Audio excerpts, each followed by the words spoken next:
Bismillahirrahmanirrahim. Assalamualaikum warahmatullahi wabarakatuh. Selamat siang, salam sehat, salam bahagia untuk kita semua. Puji syukur kehadirat Tuhan Yang Maha Esa, karena siang hari ini sekali lagi P2SDM bersama virtual learning-nya bisa membersamai Bapak Ibu sekalian siang hari ini. Mudah-mudahan tema kita hari ini aspek hubungan industrial dalam proses rekrutmen itu bisa memberikan nilai tambah dan juga mudah-mudahan bermanfaat dalam pekerjaan kita sehari-hari. Baik, tadi terima kasih Cak Dut yang sudah memperkenalkan pembicara ya satu persatu hari ini, dan memang seperti yang disampaikan oleh Cak Dut, saya di sini sebagai pembicara pembuka saja, dan nanti dalam prosesnya akan lebih banyak porsinya untuk aspek hubungan industrialnya. Saya di sini hanya akan menyampaikan proses rekrutmen. Jadi saya yakin Bapak Ibu, apalagi yang di bagian HR atau di bagian SDM itu sudah sangat tahu sebetulnya proses rekrutmen itu seperti apa. Hanya saja di kesempatan ini biar diskusinya enak, biar sharingnya itu nanti nyambungnya juga lebih mudah, maka saya izinkan saya nanti akan menyampaikan proses daripada rekrutmen itu sendiri, ya, sehingga nanti dalam pembahasan berikutnya teman-teman dari industrial relation nanti akan bisa lebih mudah untuk memaparkan apa saja sih aspek-aspek hubungan industrial di dalam proses rekrutmen. Jadi sebelum saya masuk ke materi, saya perlu menjelaskan juga bahwa kalau kita ibaratkan hubungan industrial itu adalah pagar daripada rumah kita. Ya, rumah kita ini adalah perusahaan kita yang di mana kita saat ini bekerja. Nah, kita sebagai seorang HRD tentu saja perlu ya memastikan bahwa pagar di rumah kita itu berdiri dengan kokoh, dengan baik, sesuai dengan standar, sehingga tidak ada ancaman ataupun gangguan dari hal-hal yang tidak kita inginkan ya, baik dari luar maupun dari dalam rumah kita itu sendiri ya. Sehingga di sini saya mengibaratkan bahwa hubungan industrial ataupun nanti berisikan tentang hukum dan peraturan-peraturan terkait dengan ketenaga kerjaan itu perlu kita perhatikan dengan seksama, karena seperti yang sudah saya sampaikan di flyer bahwa kita itu menciptakan hubungan industrial yang harmonis itu dimulai dari proses rekrutmen. Jadi ketika proses rekrutmen kita itu berjalan dengan baik, insya Allah saya yakin nanti ketika dalam proses hubungan kerja ya di perusahaan itu juga akan berjalan dengan baik dan lancar dan hubungannya harmonis, sehingga produktivitas kerja di perusahaan akan terjaga Bapak Ibu. Ya, jadi itulah kenapa penting kita untuk memahami aspek hubungan industrial di dalam proses rekrutmen. Baik, mungkin bisa di screen slide berikutnya, Kak Dut. Ya, jadi di sini kita langsung saja masuk ke pemahaman tentang jadi dalam proses rekrutmen itu sebetulnya ada dua, yaitu rekrutmen dan seleksi, dan itu berbeda. Jadi kalau rekrutmen itu proses menemukan dan menarik minat calon karyawan yang dibutuhkan perusahaan agar melamar menjadi karyawan. Jadi proses rekrutmen itu menarik minat ya. Jadi di situ nanti ada macam-macam itu ya, membuka lowongan pekerjaan gitu ya, membuat iklan-iklan seperti itu. Kemudian nanti dari iklan-iklan tersebut nanti banyak para pelamar ya, calon pelamar yang akan melamar katakan gitu di perusahaan kita sesuai dengan lowongan yang kita buka. Nah, sedangkan proses seleksi itu proses menyaring dan memilih calon karyawan agar dapat diterima di perusahaan. Artinya apa? Setelah para pelamar itu nanti mengirimkan CV, mengirimkan lamaran pekerjaannya ke perusahaan kita, di situ nanti ada proses seleksi. Artinya yang akan kita lanjutkan, yang akan kita dalami lebih jauh lagi ya, itu adalah orang ataupun kandidat yang sesuai dengan requirement yang ada. Jadi requirement yang sudah kita sampaikan di dalam lowongan pekerjaan yang sudah kita sampaikan sebelumnya, itu kita cocokkan. Karena saya yakin pada saat kita membuka lowongan pekerjaan seperti itu, banyak sekali orang yang melamar, dan itu banyak juga yang tidak ada hubungannya, bahkan tidak memenuhi requirement yang sudah kita sampaikan di dalam lowongan iklan pekerjaan itu, lowongan pekerjaan. Jadi disinilah proses seleksi dimulai. Ya, next. Mungkin slide berikutnya, Cak Dut. Ya, jadi proses rekrutmen dan seleksi ini seperti ini Bapak Ibu. Jadi ada proses rekrutmen adalah pencarian calon karyawan, kemudian pengajuan lamaran, ya, kemudian nanti seleksi itu pemilihan pelamar, kemudian penerimaan karyawan, ya. Jadi secara umum, ya, next slide berikutnya, Cak Dut. Nah, kalau bisa dilihat dari proses seleksinya nanti ada biasanya pemeriksaan surat lamaran. Jadi CV yang sudah dikirimkan tersebut nanti akan kita cocokkan dengan requirement yang sudah kita sampaikan di dalam lowongan pekerjaan, sesuai dengan kebutuhan atau tidak. Kalau sesuai, maka nanti si pelamar tersebut akan diundang, ya, diundang untuk datang ke proses seleksi berikutnya, ya.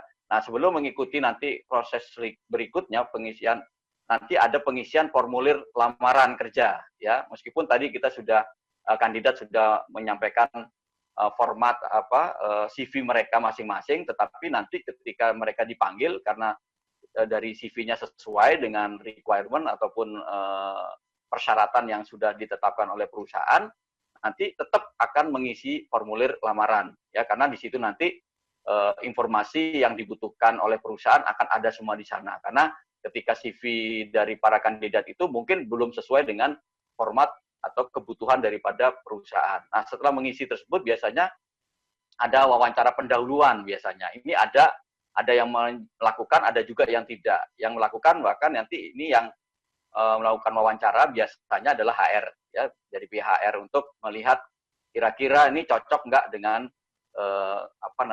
dengan pekerjaannya, kemudian dengan kultur daripada perusahaan, gitu ya. Jangan sampai ketika nanti sudah mengikuti psikotes, wawancara dengan user, ternyata masalah utamanya itu karena chemistry-nya nggak cocok, ya, dengan perusahaan ataupun dengan usernya. Jadi sebisa mungkin dalam proses wawancara pendahuluan itu kita sudah bisa menyaring juga mana yang kira-kira ini pinter sih, ini bagus sih kompetensinya, tapi kayaknya nggak akan cocok nih dengan budaya kerja di perusahaan kita. Ya, jangan dilanjutkan, karena itu akan membuang-buang waktu dan membuang-buang tenaga kita.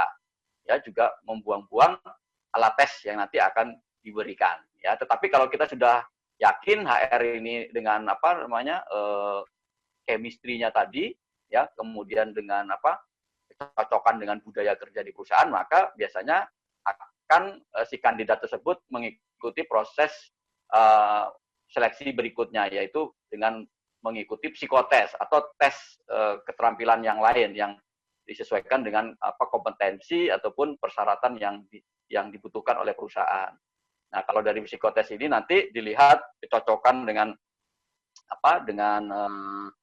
kebutuhan dan persyaratan yang ada, maka biasanya direkomendasikan untuk wawancara mendalam dengan usernya yang nanti akan menjadi atasan langsungnya, yang nanti akan bekerja sama secara erat di perusahaan. Nah, dari wawancara ini nanti kalau oke, ya, kalau sudah sesuai, biasanya nanti akan sebelum tes kesehatan itu ada satu lagi sebetulnya adalah offering letter, ya, maksudnya offering gaji, ya. Jadi nanti di depan itu dipastikan dulu ini loh paket remunerasinya kira-kira cocok nggak, ya. Kalau misalnya cocok, maka baru masuk ke tahap berikutnya yaitu tes kesehatan, ya.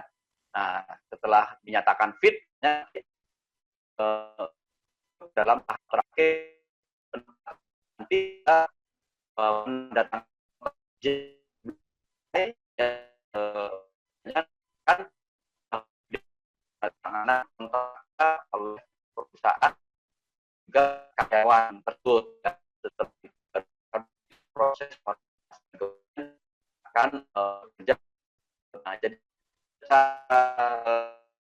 ini adalah proses rekrutmen, ya, rekrutmen dan seleksi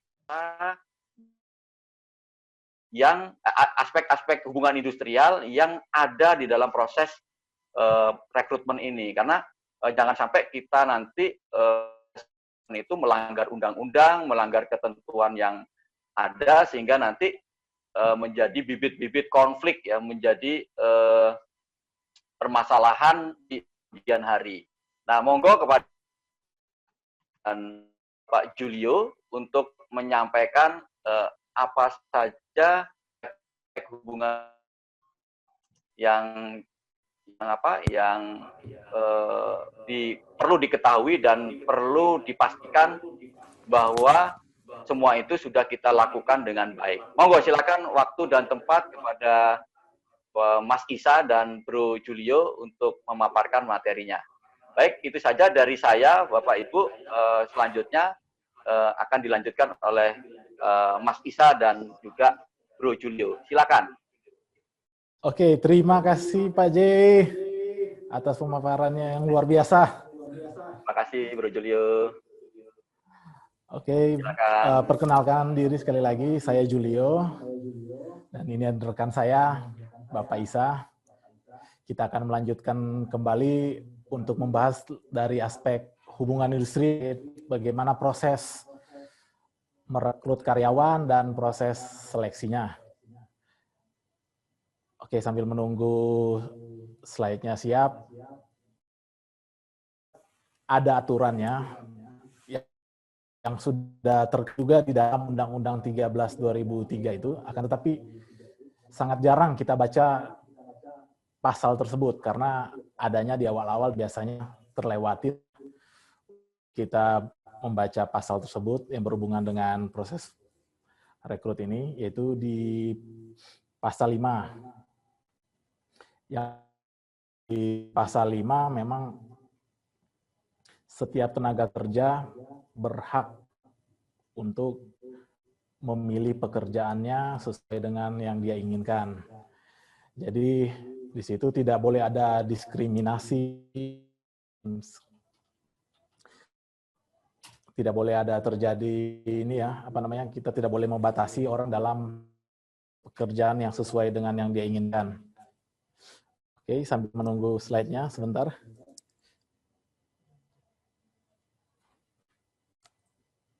Oke, mohon maaf.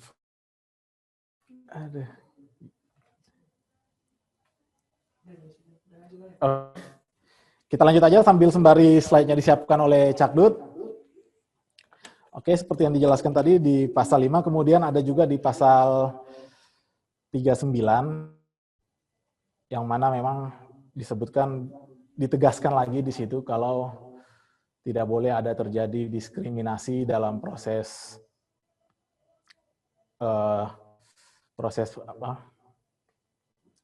rekrutmen tersebut, sehingga nanti tidak nepotisme lah di dalam prosesnya. Oke. Baik. Nih, ya. Sebelum kita lanjutkan Bapak Ibu, saya perlu konfirmasi dulu apakah suara Pak Julio bisa terdengar dengan baik Bapak Ibu? Boleh diisikan di kolom chat, silakan. Oke, jelas ya Pak Edi ya? Baik. Oke. Kalau Bapak Ibu sudah siap untuk di sesi selanjutnya, boleh dong dikasih reaction dulu. Wah, kasih reaction jempol dulu dong. Dikasih reaction jempol dulu, bagi yang ngasih reaction jempol artinya itu kita siap untuk ke sesi selanjutnya. Oh, ada Pak Barita, Mbak Dita, Bu Elisra, Bu Ola, Bu Johan, terima kasih jempolnya, Pak Ricardo. Oke, terima kasih atas jempolnya Bapak Ibu. Siap. Untuk itu saya akan share untuk materi berikutnya. Oke, sebentar. Oke, apakah sudah tampil Bapak Ibu materinya? Sudah ya? Oke, sudah. Siap. Silakan, untuk itu kita sambut pembicara kita yang berikutnya, Bapak Julio dan Bapak Isa. Saya persilakan. Oke, terima kasih Cadut. Kita mulai bahas dari aturannya dulu tadi, seperti yang sudah saya jelaskan di awal. Oke, di pasal 5. Nah, setiap tenaga kerja memiliki kesempatan yang sama tanpa diskriminasi untuk memperoleh. Oke, dijelaskan ya. Untuk penjelasan yang sama untuk memperoleh pekerjaan dan yang lain tanpa jenis kelamin, agama, dan politik, dan kemampuan tenaga kerja sama terhadap ini ada administratifnya juga di 60.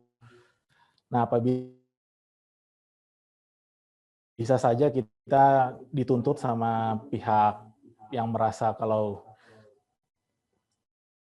dia merasa terlanggar oleh pasal ini, ada tuntutannya di situ di pasal 190 sanksi, yaitu mulai dari pembatasan usaha sampai dengan bisa ditutup untuk perusahaannya. Jadi ini sangat penting ya Bapak. Mempunyai sama untuk memiliki pekerjaan dan tanpa ada membedakan ya ini suku, ras, dan agama. Banyak saat ini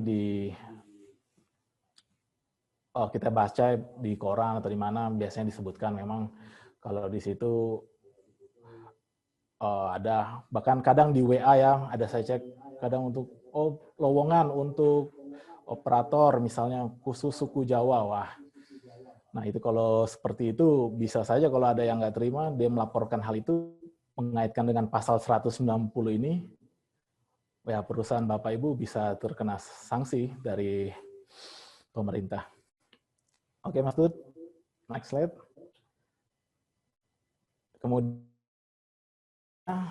kembali ditegaskan, setiap tenaga kerja mempunyai kesempatan yang sama untuk memilih, mendapatkan, atau pindah pekerjaan dan memperoleh penghasilan yang layak di dalam atau di luar negeri. Jadi lebih ditekankan lagi di sini dan ditambahkan untuk pindah pekerjaan. Jadi kita tidak boleh menahan orang untuk bekerja di perusahaan kita. Apabila dia mau pindah, yaitu merupakan hak dia dan itu diatur di dalam aturan di Undang-Undang 13. Oke, next slide Mas Dut. Iya. Kita bahas seperti slide yang tadi disampaikan oleh Pak Jai. Itu mulai dari pencarian calon karyawan. Berikutnya, Mas Dut. Oke. Nah, yang pertama kalau kita ingin membuat lowongan kerja itu pasti ada pengumuman dulu ya. Kita membuat pengumuman lowongan kerja di media sosial, bisa dari WA, broadcast WA, koran, ataupun radio. Nah, kemudian situ kita tambahkan kriteria karyawan dicari. Misalnya, lulusan SMA, mungkin jurusannya, atau SMK sesuai dengan kebutuhan kita. Dan ada juga bisa tambahkan yang lebih detail, bisa mengoperasikan Word atau Excel, atau yang untuk AutoCAD, bisa juga. Nah, yang paling penting adalah tidak boleh di bawah 18 tahun. Karena di bawah 18 tahun masih dikategorikan anak-anak. Oke, dan di dalam proses tadi ini ada asasnya, itu asas terbuka, yaitu pemberian informasi kepada pencari kerja harus secara jelas.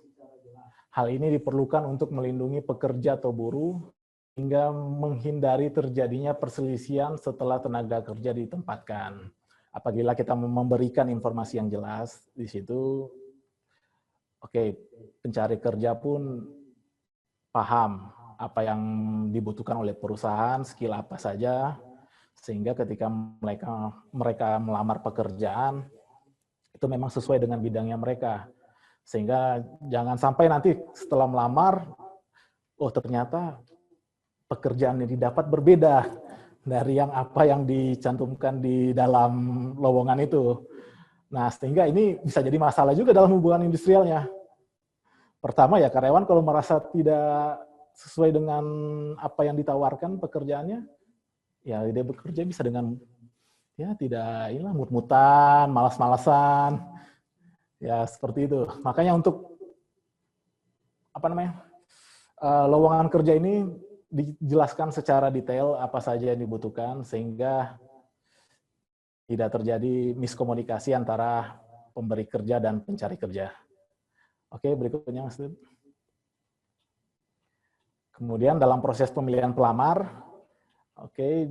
nah, di sini tidak boleh diskriminatif. Dari lamaran yang masuk tadi, begitu kita memberikan lowongan, kemudian udah banyak nih lowongan yang masuk ke kita seleksi. Nah, ini ditekankan lagi tidak boleh diskriminatif sesuai dengan pasal 5 tadi. Biasanya kadang kita cek nih, wah ini masih keluarga dengan kita, atau enggak, wah ini anaknya kawan saya. Nah, dihindarilah. Dan kita harus secara objektif dalam memilih karyawan, sehingga ketika bekerja pun mereka juga merasa nyaman, tidak ada nanti kalau ada persaudaraan kan biasanya kita mau marahin pun kurang enak ya. Karena oh ini masih salah atau apa. Tapi kalau kita objektif menerimanya sesuai dengan skillnya, ya saya rasa sangat bagus. Kemudian yang paling penting, ini biasanya tidak boleh dipungut biaya. Beberapa perusahaan, ya kadang kita tahu juga ada yang memungut pada saat proses pencarian karyawan ini. Ya memang kalau di aturannya ini sangat tidak boleh, karena nanti ini bertentangan dengan haknya. Memang di aturan dijelaskan bahwa perusahaan menanggung semua biaya untuk pencarian karyawan itu. Tapi ini berbeda apabila misalnya kita mengikuti job fair ya, kan kadang kalau job fair itu diadakan oleh instansi atau lembaga yang memang dia menyewa tempat untuk melaksanakan job fair. Nah itu biasanya memang ada dipungut biaya untuk kita job fair itu. Nah itu oke. Tapi kalau misalnya dari kita sendiri memungut biaya kepada para pelamar untuk apalagi dikasih tarif, oke 500.000 untuk suatu pekerjaan ini, nah itu sangat tidak boleh ya, karena bertentangan sekali dan bisa kena tuntut kita oleh karyawan kita nanti. Next, Mas. Asasnya yaitu, ini tadi dijelaskan, yaitu ada asas objektif, yaitu pemberi kerja agar menawarkan pekerjaan yang cocok kepada pencari kerja sesuai dengan kemampuannya. Dan persyaratan jabatan yang dibutuhkan, serta harus memperhatikan kepentingan umum dengan tidak memihak kepada kepentingan tertentu. Nah, jadi tidak boleh kepada kepentingan tertentu. Itu tadi misalnya kenalan atau saudaranya dari bos kita, dan lainnya sebagainya. Next slide, Mas Dut. Oke, dalam proses penerimaan pelamar, setelah lowongan atau lamaran tadi kita seleksi, kita terima, udah kita seleksi secara objektif tadi, kita pilih mana yang sesuai ya dengan kriteria yang kita sampaikan, yang kita butuhkan, pelamar yang sudah sesuai dengan kriteria, kemudian kita wawancara dulu, habis wawancara udah lolos semuanya, kemudian kita selesai. Nah, kemudian yang paling penting di sini adalah medical check up. Nah, menjelaskan Pak J. Nah, ini cek kesehatan sendiri diatur Undang Nomor 1 Tahun 1970 itu selama. Nah, setiap perusahaan yang akan karyawan baru harus wajib untuk memeriksakan kesehatan karyawannya terlebih dahulu sebelum dia memulai bekerja. Nah, tujuan dari medical check-up agar tenaga kerja yang diterima itu memang berada dalam kondisi kesehatan yang maksimal. Istilahnya sakit-sakitan, atau ya penyakit seperti menular ya, ini yang paling berbahaya, sehingga nanti kalau penyakit menular ini kan bisa menularkan rekan kerjanya. Nah, ini bahkan berakibat buruk juga bagi perusahaan apabila kita menerima seorang karyawan yang memiliki penyakit menular ini. Oke, dan kemudian medical check tujuannya juga supaya yang kita rekrut ini cocok untuk pekerjaan yang kita lakukan. apalagi untuk sektor-sektor yang migas, yang memang ditempatkan di lapangan yang untuk berapa bulan. Nah, ini sangat penting ya untuk medical check-up ini, supaya kita mengetahui kondisi kesehatan dari calon karyawan kita. Apabila semuanya sudah lulus, medical check-up, nah kemudian kita terima. Nah, yang pertama itu kita harus menjelaskan mengenai kondisi lingkungan kerja kita. Nah, dalam menjelaskan kondisi lingkungan ini, ya kita jelaskan juga terkait dengan budaya perusahaan, seperti apa, nah, ini cocok dengan kepribadiannya dari si calon pelamar ini atau tidak. Karena kalau memang pada saat bekerja, ya bertentangan dengan budayanya si calon pelamar ini, sehingga dia merasa kurang nyaman, dan hasilnya pun nanti tidak maksimal. Nah, jelaskan kepada calon tenaga kerja kita. Kemudian kita jelaskan juga dan kita terkait tugas dan tanggung jawab dia pada saat bekerja, waktu kerja, dan terakhir adalah upah. Apabila mereka setuju dengan apa yang sudah lingkungan kerja, tanggung jawab, waktu, upah, nah baru kita masuk ke proses penandatangan perjanjian kerja. Ingat, untuk perjanjian kerja disiapkan untuk 2 rangkap asli ya, yang mana masing-masing pihak mendapatkan 1 rangkap, 1 untuk perusahaan dan 1 untuk karyawan. Kadang ada juga soalnya beberapa perusahaan yang menahan perjanjian kerjanya. Jadi ingat, begitu sudah selesai ditandatangani, apabila ingin meregister ke Disnaker, silakan. Apabila tidak, bisa langsung diberikan kepada karyawannya untuk disimpan. Oke, next. Nah, di dalam proses ini ada asas adil, yaitu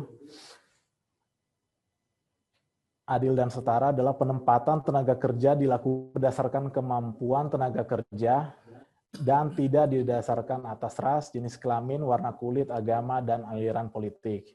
Nah, kembali lagi ditegaskan di sini bahwa tidak boleh didasarkan atas ras, jenis kelamin, warna kulit, agama, dan aliran politik, yaitu diskriminatif ini. Utama saya lihat dari awal sampai akhir ini memang tidak boleh ada diskriminatif, karena itu sudah melanggar hak, terutama yang mana itu sangat dilindungi oleh undang-undang kita. Oke, mungkin ada yang bisa. Oke, baik. Sebelum lanjut ke Pak Isa ya, sepertinya ini ada pertanyaan nih dari Pak Agus Munandar. Ya, Pak Agus Munandar, apakah mau bertanya secara langsung, Pak Agus? Kalau iya, silakan langsung di-unmute saja, Pak. Ini ada raise hand dari tadi saya lihat. Silakan Pak Agus. Belum Pak, sepertinya Pak. Oh iya. Oke, di Zoom Bapak Ibu begini perlu saya jelaskan, di Zoom itu ada fasilitas raise hand. Raise hand itu untuk bertanya. Jadi bukan tepuk tangan ya. Raise hand. Jadi jika Bapak Ibu mengaktifkan fitur raise hand itu artinya ingin bertanya kepada pembicara. Baik. Ada dari Pak Rahmat Aditya. Silakan Pak Rahmat Aditya. Oke, baik Pak. Halo Pak, jelas sama saya Pak. Jelas. Ini Mas Isa sama Mas Julio boleh ya kita tanya jawab dulu sebentar ya? Boleh. Boleh ya? Ada penambahan. Oh, ada penambahan. Enggak apa-apa, kita tanya jawab dulu sebentar. Setelah itu baru bisa tambahkan ya Mas Isa ya? Iya. Boleh. Silakan Pak. Oke, baik Pak. Selamat siang. Assalamualaikum warahmatullahi wabarakatuh. Perkenalkan, saya Adit dari instansi swasta. Terus sekarang saya tidak bekerja. Saya udah nganggur selama hampir 3 bulan. Saya pengen tanya proses saya agak yang pertama, proses itu yang utama kriteria operator yang macam operator yang sulit itu saya paham. Tapi mengapa ada beberapa posisi rekrutmen itu mohon maaf Pak, itu menurut saya mungkin kalau nggak perlu pengalaman Pak, yang minimal orang itu bisa minimal lulus SMA, bisa Microsoft Word, Excel, itu pun mungkin bisa Pak, bisa diloloskan untuk proses seleksi berikutnya. Ini malahan saya malahan proses pemanggilan pun tidak dilayani gitu Pak. Mungkin kira-kira ada nggak Pak kira-kira solusi untuk bagaimana caranya para yang lagi nyari kerja ini supaya mereka tuh bisa cepat dipanggil walaupun mereka itu di luar dari kriteria skillnya gitu. Karena di era pandemi ini Pak, banyak sekali orang ini harus jadi banting setir. Saya pengalaman di bagian laboratorium analis kimia. Kalau saya ngotot mencari untuk kriteria saya kerja di Batam, itu mohon maaf Pak, chance-nya cuma 0,5%. Itu mayoritas di Batam ini manufacturing offshore, alias galangan kapal gitu. Saya pengen banting setir Pak itu, minimalnya gitu sih Pak. Oke, itu aja sih pertanyaan saya Pak. Terima kasih Pak. Silakan, serah siapa aja. Oke. Saya coba menjawab ya. Apa yang jadi pertanyaan dari Mas siapa tadi? Adit ya. Adit. Dalam proses rekrutmen, persyaratan yang diminta, itu kadang kita mengikuti apa yang dari perusahaan ini, kualifikasi apa yang diminta. Kriteria apa yang diminta. Karena pada sebenarnya kan kita juga sudah menyampaikan kira-kira analisis pekerjaan jabatan apa yang dibutuhkan. Jadi kita sudah sampaikan juga, karena biasanya berdasar dari analisis jabatan dan pekerjaan yang dibutuhkan dari perusahaan yang membutuhkan karyawan tersebut. Jadi dalam hal ini kalau di Batam rata-rata kebanyakan manufacturing dan shipyard.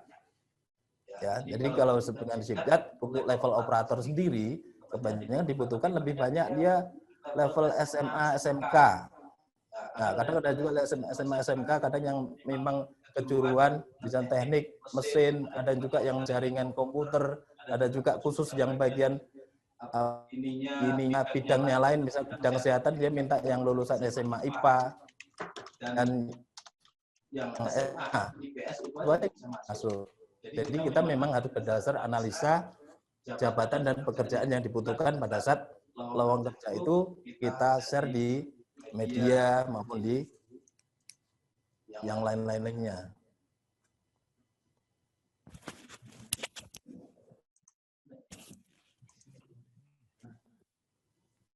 Halo? Ya, masuk. Lanjut aja. Gimana Mas Adit? Mungkin cukup sih Pak, tapi kan kalau bisa kan ke depannya proses perekrutmennya lebih agak dipermudah lagi gitu Pak. Itu aja sih Pak itu.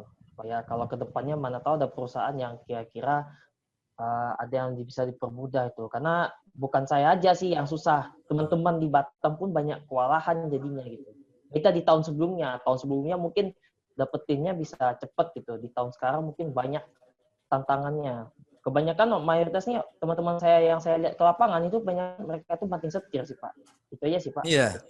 Karena masa sekarang apalagi di masa pandemi ini kan kondisi di perusahaan rata-rata kan udah mengalami penurunan. Benar. Jadi penurunan akibat masa pandemi. Jadi mau tidak mau banyak pengurangan karyawan, PHK. Jadi mau tidak mau, jadi perusahaan melakukan efisiensi terhadap karyawan dalam menghadapi masa pandemi ini. Jadi membutuhkan informasi yang lowongan yang dia dibutuhkan, otomatis dia sesuai kriteria yang ada. Karena rata-rata untuk di Batam sendiri kebutuhannya lebih banyak di operator, apalagi khususnya wanita. Ya, khususnya wanita kebanyakan. Jadi kita masih bisa dihitung untuk yang rekrut untuk cowok atau laki-laki, karena biasanya untuk laki-laki itu cowok itu lebih ke di bidang di shipyard, kapal, galangan ya. Kondisi sekarang di masa pandemi sepi juga. Kita bisa lihat di kawasan di Batu Ampar, Kabil, Tanjung Uncang untuk posisi galangan kapal itu sepi, nggak seperti dahulu lagi, apalagi di masa pandemi sekarang. Mohon maaf, ini saya mau nambahin boleh ya? Boleh Pak J, silakan. Pak J. Selamat siang Mas Adit ya. Kapan nih kita ngopi-ngopi lagi nih? Ini pandemi bikin kita nggak bisa. jangan sekarang. Ini masih dalam kondisi pandemi ya. Tapi saya ingin menambahkan saja, tapi yang disampaikan oleh Pak Isa tadi udah ya betul gitu ya. Hanya saya ingin menambahkan untuk kiatnya buat Mas Adit untuk bisa survive ya beradaptasi dengan kondisi yang ada sekarang. Jadi memang keputusan Mas Adit untuk bantir tadi sudah tepat ya. Artinya jangan kaku kita kalau ingin pekerjaan disesuaikan dengan keterampilan kita ataupun pendidikan kita selama ini. Ya kita melihat kondisinya seperti sekarang. Ketika kondisinya berubah, tentu saja apa yang kita lakukan juga harus berubah. Kita juga harus mempelajari skill-skill baru, ya keterampilan-keterampilan baru yang kira-kira skill dan keterampilan tersebut sangat banyak dibutuhkan oleh industri saat ini. Jadi di sini memang kita perlu cerdik ya melihat kesempatan-kesempatan yang ada. Saya yakin meskipun dengan kondisi pandemi seperti industri-industri yang justru tumbuh ya, artinya semakin membutuhkan tenaga kerja, semakin membutuhkan orang-orang yang ahli ya di bidang tertentu itu, sehingga kita perlu menggunakan kondisi yang ada sekarang ini untuk banyak belajar ya. Ketika ada kegiatan-kegiatan seperti ini, alhamdulillah saya senang sekali Mas Adit bisa gabung ya, karena memang tujuannya adalah kita supaya menambah wawasan, kita jadi saya harus seperti ini ya, harus belajar ini, harus menambahkan keterampilan ini, sehingga ya kita dengan kondisi yang ada sekarang. Karena kita tidak bisa menyalahkan siapapun dengan kondisi yang ada sekarang, justru harus kita lihat sebagai peluang buat kita untuk belajar dan meningkatkan kapasitas diri kita. Dan saya yakin itu pasti ada, dan berikutnya nanti kita bahas di acara ngopi-ngopi ya. Iya, terima kasih, itu aja tambahannya. Ya Pak, terima kasih Pak. Sama-sama Mas Adit. Baik, terima kasih atas pertanyaan dari Mas Adit, dan tadi sudah dibahas juga oleh Pak Isa sekaligus Pak J ya. Tadi Pak Isa ada materi tambahan ya, kita persilahkan dulu untuk melanjutkan materinya. Tadi intermezzo dengan pertanyaan dulu ya. Nah, kita akan lanjutkan kembali. Silakan Pak Isa. Sebelum kita lanjutkan, boleh saya pengen tahu dulu Bapak Ibu masih standby atau enggak? Boleh dikasih reaction jempolnya dulu semua Bapak Ibu. Oke, kalau sudah ngasih jempol semua nih kita lanjutkan ya. Kalau belum ngasih jempol kita nggak lanjutkan dulu. Oke, silakan. Dikasih jempol dulu Bapak Ibu. Oh, artinya masih standby ya. Nih jangan-jangan saya ditinggal ngopi nih di belakang di pantry. Oke, asal sambil ngopi. Iya, sambil ngopi boleh tapi jangan ditinggal ya. Jangan ditinggal ya. Itu jempolnya sudah banyak. Siap, silakan Pak Isa. Untuk Armida, Bapak atau Ibu ya? Ibu ya, Ibu Armida Daud. Kita pending dulu ya Bu, nanti setelah ini kita akan buka lagi tanya jawabnya. Baik, Pak Isa, silakan. Nah, terima kasih Jadut. Nah, saya hanya menambahkan di pengantar tadi apa yang disampaikan mengenai aspek hubungan industrial. Nah, kita kan perlu pengertiannya dulu lah. Aspek hubungan industrial itu apa? Ya, sebelum masuk secara umumnya. Jadi aspek itu disebut juga dengan perbuatan yang dimaksud apa yang akan dilakukan di hari ini atau ke depannya bisa masuk dalam strategi. Ya, itu mengenai aspek. Dia seperti halnya hal atau unsur mengenai yang menentukan jenis perbuatannya. Kalau hubungan industrial sendiri itu pengertiannya suatu sistem yang terbentuk, suatu sistem hubungan yang terbentuk di antara para pelaku dalam proses produksi barang dan atau jasa yang terdiri dari unsur pengusaha, pekerja atau buruh, dan pemerintah. Jadi di sini hubungan industrial itu ada tiga unsur. Jadi tripartit. Biasanya sebutan kalau di ketenagakerjaan ada bipartit, tripartit. Kalau bipartit antara pekerja dengan pengusaha, kalau tripartit itu antara pengusaha, pekerja dan pemerintah. Jadi kita melibatkan unsur pemerintah juga. Jadi nggak lepas campur tangan pemerintah di hubungan industrial. Secara umum, untuk proses rekrutmen mengenai itu diatur di dalam pasal 35 ayat 1 Undang-Undang 13 tahun 2003 yang menyatakan bahwa pemberi kerja yang memerlukan dapat merekrut sendiri tenaga kerja yang dibutuhkan melalui pelaksana penempatan tenaga kerja. Kalau bahasa di situ kan penempatan apa aja ada dua. Kalau sesuai di ketentuan Undang-Undang 13 instansi yang bertanggung jawab di bidang ketenaga kerjaan atau Disnaker, terus yang kedua lembaga badan hukum swasta. Syaratnya dia harus wajib punya izin tertulis dari menteri atau pejabat yang ditunjuk. Itu syaratnya. Jadi dalam masa pandemi ini, jadi untuk pola rekrutmen itu kan sekarang kita perubahan ya, karena tidak ada tatap lagi, banyak sekarang pola rekrutmen memakai Google Form, ya seleksinya lewat online. Jadi untuk kita kan tetap harus bisa kenal dengan yang mencakup kesejahteraan baik mental saja.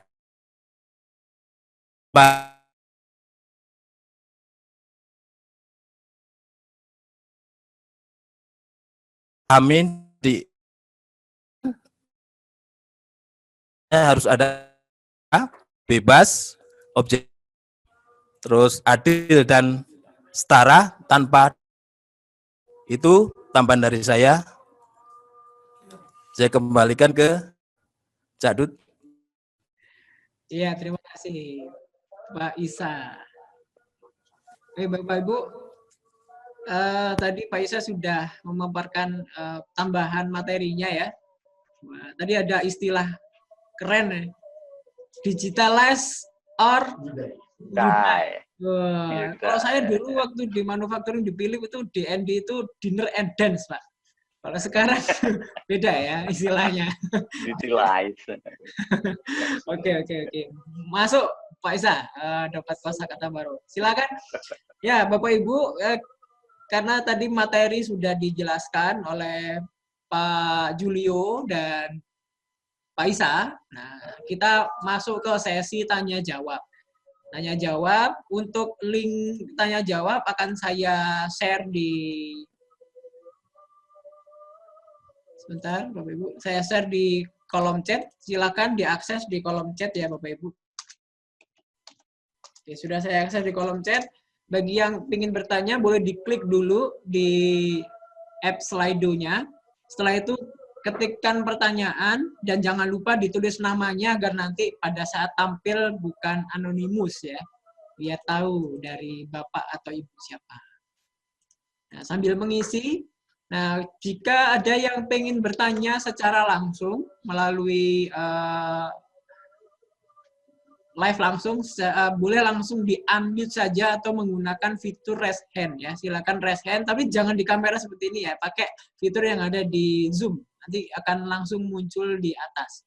Silakan Bapak Ibu, jika ada pertanyaan, boleh menggunakan dua jalur tersebut. Oke. Belum ada pertanyaan masuk. Apakah Bapak Ibu kesulitan untuk mengaksesnya?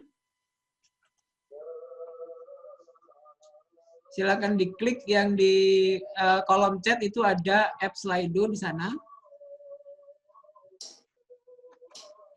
Tadi ada Ibu siapa? Ibu Daud siapa tadi ya? Yang mau bertanya tadi nggak ada lagi ya? Ibu Amida Daud ya? Ada mau bertanya? Amida Daud, ya. Sambil menunggu pertanyaan dari rekan-rekan yang lain. Halo, selamat sore Pak. Ya, selamat sore. Selamat sore. Ya, saya Harmida dari Balikpapan, Pak. Wah, jauh ya. Iya. Jadi pertanyaan saya, jadi kan setiap tahun perusahaan kami itu merekrut dari sekolah-sekolah yang sudah bekerja sama, sudah ada MOU gitu ya Pak. Jadi setiap akhir tahun ajaran, sebelum tahun pelajaran, jadi sebelum ujian berakhir, sebelum ujian dimulai, kami sudah mengadakan tes ke sekolah-sekolah. Nah, kemudian kami pilihlah 10 siswa terbaik di sekolah-sekolah tersebut. Nah, ketika kami sudah melakukan tanda tangan kontrak terhadap siswa tersebut, nah karena memang ada persaingan sangat ketat ya di beberapa perusahaan pasti akan melakukan hal yang sama, yaitu mereka. Ketika mereka sudah deal nih dengan kami, perusahaan kami, ternyata ada tawaran perusahaan yang lebih tinggi. Ternyata mereka beralihlah ke perusahaan tersebut. Nah, kalau seperti itu gimana Pak kami menyikapinya ya? Itu saja Pak pertanyaan dari saya. Baik, terima kasih ya Ibu tadi. Ibu Harmidah. Ya. Oke, mungkin bisa langsung dijawab oleh Pak Isa atau Mas Julio, monggo. Oke, Bu Armida, bisa kami tanyakan kembali, apakah mereka sudah kontak kerjanya sudah ditandatangani atau belum? Sudah ditandatangani Pak. Jadi kami buat 2 rangka, kemudian sudah tinggal menentukan hari masuknya. Jadi medical check up sudah dilakukan. Jadi tinggal, minggu depan mulai masuk ya. Nah, seperti itu. Ternyata bisa jadi ikut tes, bisa ikut rekrutmen di beberapa perusahaan. Cuman ketika kami sudah deal, gaji pun sudah kami tawarkan, apa segala macam. Ternyata ada tawaran dari perusahaan lain yang lebih tinggi dan beralihlah mereka ke perusahaan tersebut, gitu Pak. Oke. Terima kasih atas pertanyaannya Bu Armida. Memang ini tidak hanya terjadi di tempat perusahaan Ibu Armida aja, memang banyak perusahaan juga yang mengalami masalah yang seperti ini. Begitu udah tanda tangan kontrak kerja, ternyata ada tawaran yang lebih menarik, mereka langsung pindah. Nah, ini biasanya beberapa perusahaan menambahkan ada klausul-klausulnya di situ. Perjanjian kerjanya itu bisa ditambahkan klausul apabila memang setelah menandatangani kontrak dan karyawan tidak melaksanakan kewajibannya atau kontrak dari situ, bisa juga ditambahkan memang ada semacam sanksi lah atau pembayaran itu, misalnya itu bisa diputuskan oleh kebijakan perusahaan berapa yang akan dikenakan sanksi apabila tidak melaksanakan perjanjian ya, karena memang perjanjian itu kan istilahnya hukum bagi kedua belah pihak antara perusahaan dan karyawannya. Jadi bisa kita ikat aja atau kelompok kita di dalam perjanjian kerja itu apabila memang dalam atau tidak masuk kerja pada saat itu mungkin bisa dikenakan sanksi berupa, yaitu terserah berapa perusahaan yang akan diambil. Bisa menamakan? Ibu siapa tadi Bu? Harmidah Pak. Nah, mau tanya Bu, itu sudah tanda tangan kontrak kerja ya? Sudah Pak. Sudah.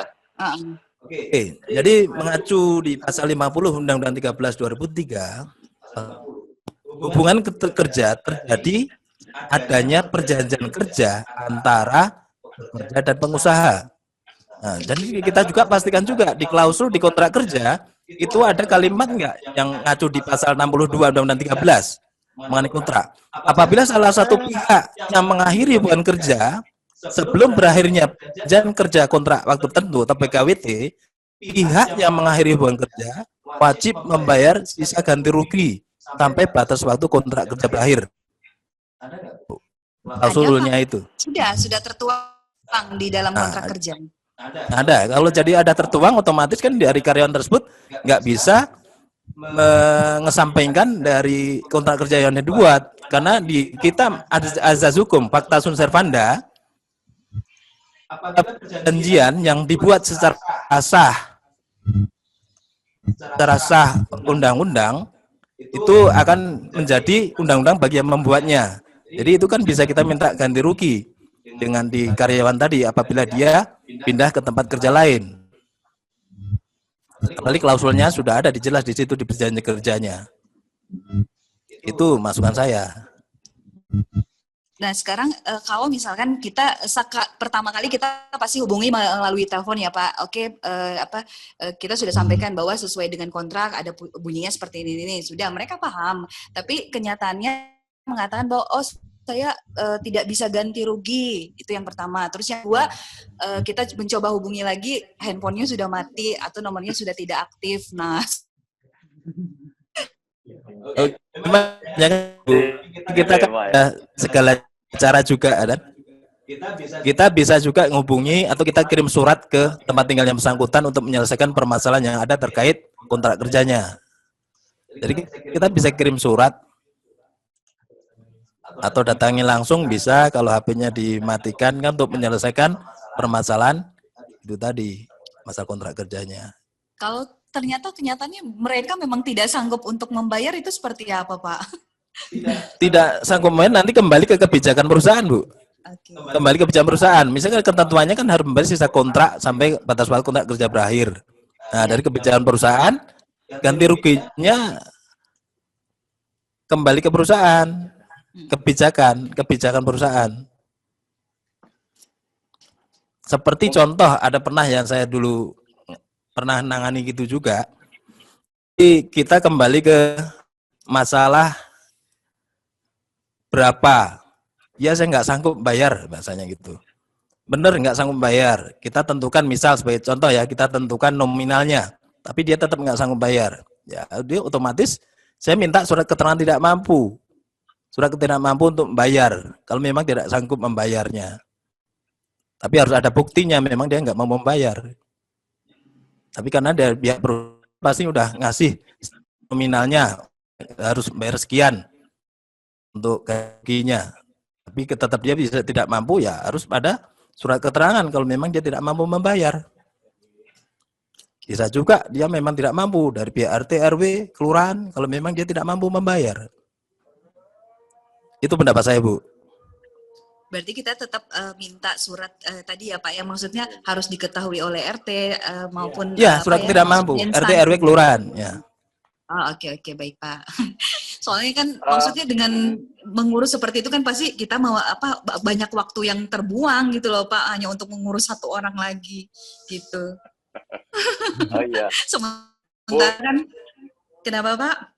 Bu Herminda, mungkin saya bisa ikut menambahkan ya, tapi yang disampaikan Pak Isa tadi benar Bu. Jadi artinya ya memang tetap harus kita laksanakan apa yang tadi disampaikan oleh Pak Isa. Memang menjadi pekerjaan tambahan ya buat kita ngurus satu orang. Tapi itu harus dilakukan supaya begini Bu, karena kan ini akan dilakukan setiap tahun begitu ya, seperti. Dan itu bagus karena kita sudah melibatkan sekolah-sekolah yang ada di sekitar perusahaan kita ya, bagian dari mungkin CSR gitu. Tapi kan tetap kita harus si kandidat ini dia seperti tadi ada konsekuensi hukumnya begitu ya. Dan ini perlu kita lakukan supaya tidak menular. Kalau misalnya kita biarkan saja, ini nanti akan ditiru dengan yang lain. Nggak apa-apa itu dibiarin aja, nggak ada satu tindakan apapun begitu ya, sehingga akhirnya mereka kesimpulan bahwa itu hanya formalitas saja. Tanda tangan di kontrak kerja. Nah, ini presiden yang sangat buruk kalau menurut saya, sehingga tetap Bu harus harus ada tindakan yang ya mohon maaf mungkin seperti shock terapi, atau ini jadi peringatan buat yang lain juga, tidak hanya untuk si orang yang dia kabur gitu, katakan seperti itu. Yang kedua Bu, bisa juga menggandeng pihak sekolah ya Bu ya, karena kan ini kerjasamanya dengan sekolah juga kan. Artinya perlu ada semacam sanksi sosial. Maksudnya gini, Pak, kalau tidak bisa ikut ya membantu untuk membuat siswanya itu berkomitmen, mungkin tahun depan saya kurangin Pak jatah yang dari sekolah ini misalnya begitu. Sehingga akhirnya kan pihak sekolah juga ikut ikut merasa bertanggung jawab ya untuk memastikan bahwa si siswanya yang nanti direkrut oleh perusahaan kita itu komit gitu dan bekerja baik di perusahaan gitu. Mungkin seperti itu menurut tambahan dari saya, Bu. Ya, baik Pak. Pak, boleh satu pertanyaan lagi, Pak? Boleh, Bu, silakan. Boleh. Nah, ini kan perusahaan kami sudah punya PKB ya, Pak, Perjanjian Kerja Bersama. Jadi kami punya SPSI. Nah, di dalam PKB kami yang mengenai sebab-sebab pemutusan hubungan kerja, ada satu ayat yang bunyinya pernikahan antar sesama pekerja, maka untuk menghindari konflik kepentingan, maka tidak diizinkan gitu loh Pak. Itu seperti apa ya ininya ya, aturannya ya? Boleh. Kalau untuk untuk ketentuan di pernikahan sesama pekerja sudah tidak dilarang lagi, Bu. Itu diperbolehkan, udah aturan terbarunya, Bu. Di aturan itu ya. terbaru ya. Tapi di PKB kami masih berbunyi yang seperti tadi yang saya sebutkan itu seperti Oh, apa? masih berbunyi ya? Iya Pak, masih dan masih berlaku. Ya, kalau masih berbunyi, posisinya sekarang PKB-nya lagi berunding atau ada perubahan lagi, revisi atau perpanjangan? Belum perpanjangan, saat ini masih perpanjangan. Kalau perpanjangan itu paling tidak kan namanya PKB, perjanjian kerjasama kan ke perusahaan dengan serikat pekerja, serikat buruh. Jadi itu bisa direvisi karena ketentuan terkait pernikahan sesama itu sudah diperbolehkan di aturannya. Gitu ya.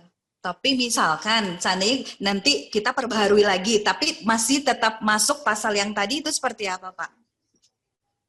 Bunyinya masih sama. Bunyinya masih sama? Iya. Karena April Ya, karena kesepakatan dua pihak. Jadi kalau salah satu pihak nggak menyetujui nggak bisa, Bu. Oh gitu. Tapi selama SP-nya setuju, berarti nggak apa-apa? Salah, karena PKB kan kesepakatan antara pengusaha dengan serikat pekerja. Oh oke, baik Pak. Ya, baik Pak. Mungkin saya Pak. Terus tambahan tadi, Bu, yang misal dia menyatakan tidak mampu ya, intermezzonya gini bahasanya.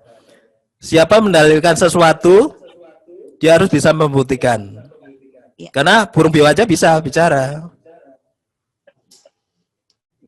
Iya Pak. Itu aja, Bu.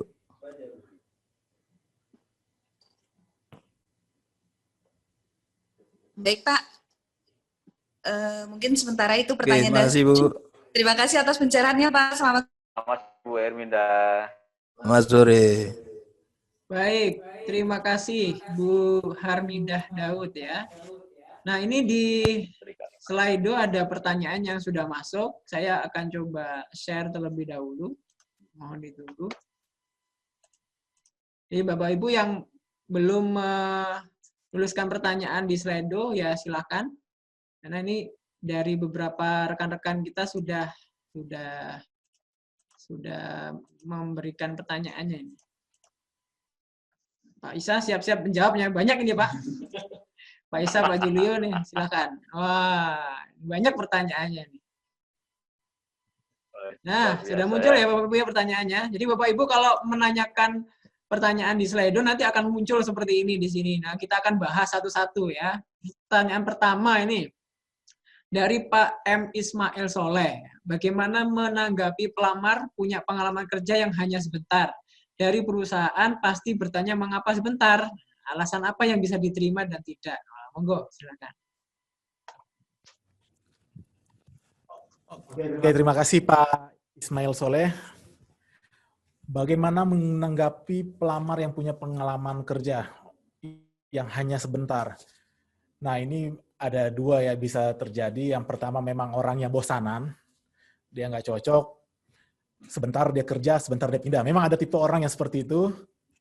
Ada juga memang orang yang bermasalah, jadi memang dia bekerja di suatu perusahaan, buat masalah, kemudian pindah. Nah, untuk itu Bapak mungkin bisa langsung ke perusahaan yang sebelumnya apabila memang ada kontaknya dengan perusahaan tersebut, bisa langsung bertanya kepada HR-nya, mengapa karyawan ini keluar, apakah memang inisiatif sendiri atau memang sebelumnya ada membuat masalah atau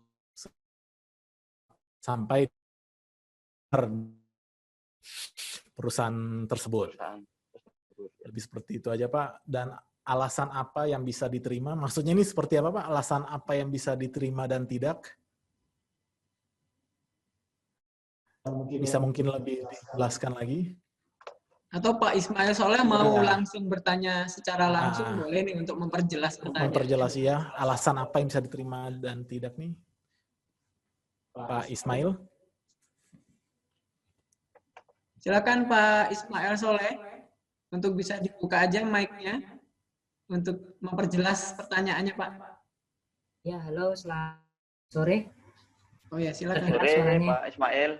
Ya, ya secara umum sih Pak, kalau misalkan ada karyawan yang memang sebelumnya dia misalkan mengundurkan diri atau memang dia dikeluarkan gitu ya. Kalau memang dikeluarkan pasti kita nggak terima. Tapi kalau misalkan dia sebelumnya memang mengundurkan diri atau misalkan habis kontrak nih, memang cuma sebentar dulu kan.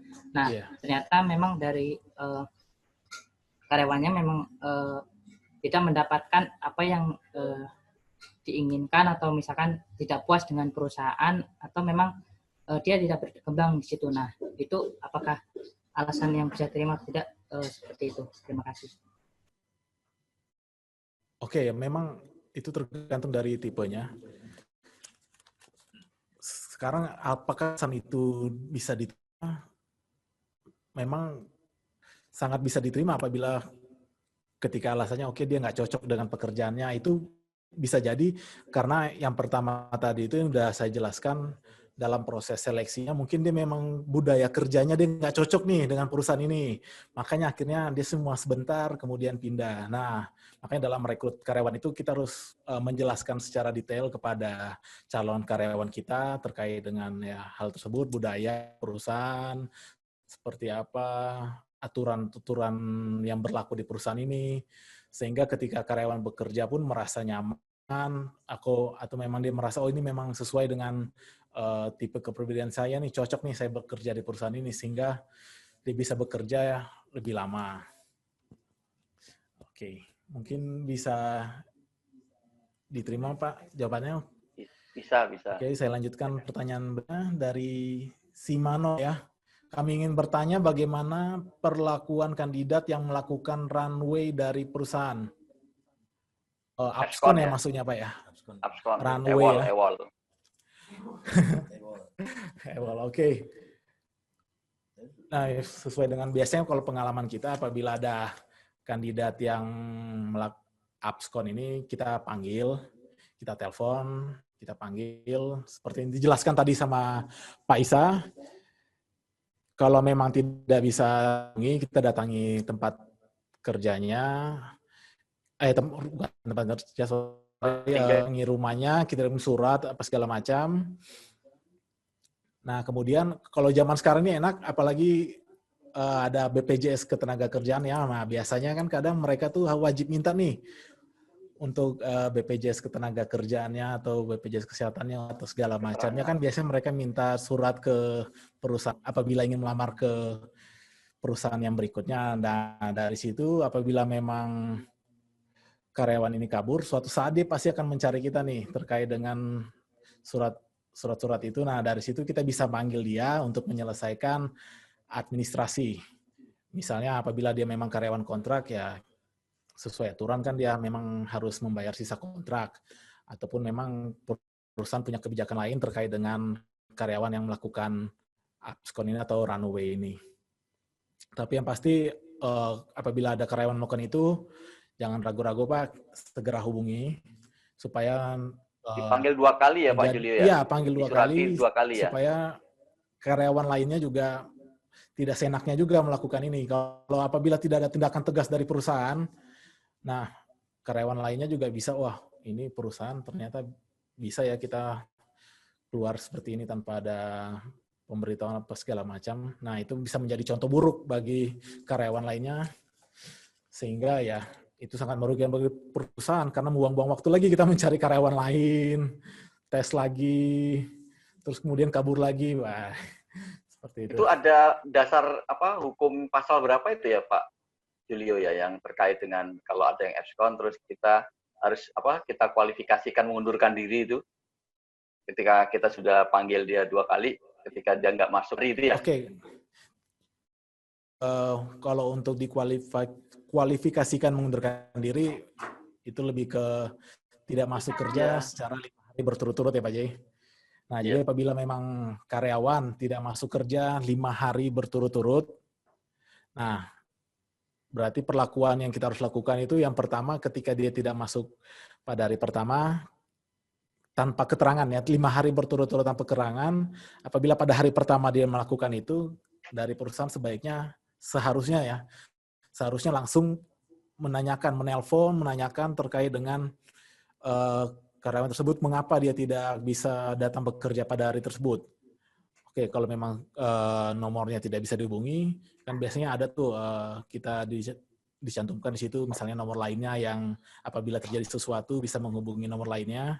Nah, kita hubungilah nomor yang diberikan itu. Apabila juga langsung panggilan pertama. Oke, surat panggilan pertama dikirimkan kepada hari kedua. Nah, apabila memang tidak masuk bekerja juga pada hari ketiga, tetap juga, pokoknya yang penting intinya setiap hari tidak masuk kerja, kita jangan sampai absen untuk menanyakan hal tersebut. Nah, apabila memang perusahaan absen dalam menanyakan, membiarkan hal itu terjadi, nah perusahaan sudah melewati nih proses untuk pemanggilan pertamanya. Nah, itu sangat merugikan bagi perusahaan. Nah, apabila tadi saya jelaskan lagi, yang 2 hari berturut-turut tidak masuk, langsung kirimkan panggilan pertama, kemudian masih tidak masuk lagi, berikutnya panggilan kedua, nah kemudian tidak masuk lagi panggilan dan langsung dicantumkan di situ, apabila tidak masuk maka akan dianggap mengundurkan diri. Seperti itu, mungkin bisa ditambahkan Pak Isa? Ya. Betul apa yang disampaikan dari Pak Juli tadi. Jadi ketentuan apa yang disampaikan Pak Juli itu mengacu di pasal 168 Undang-Undang 13 tahun 2003 terkait apabila karyawan mangkir tanpa keterangan dan tidak dapat bukti secara tertulis, ya, sudah dipanggil secara patut dan tertulis tadi ya, itu dikualifikasikan mengundurkan diri. Ketentuannya di pasal 168 Undang-Undang 13 tahun 2003. Jadi prosesnya itu tadi panggilan pertama, kedua, ketiga.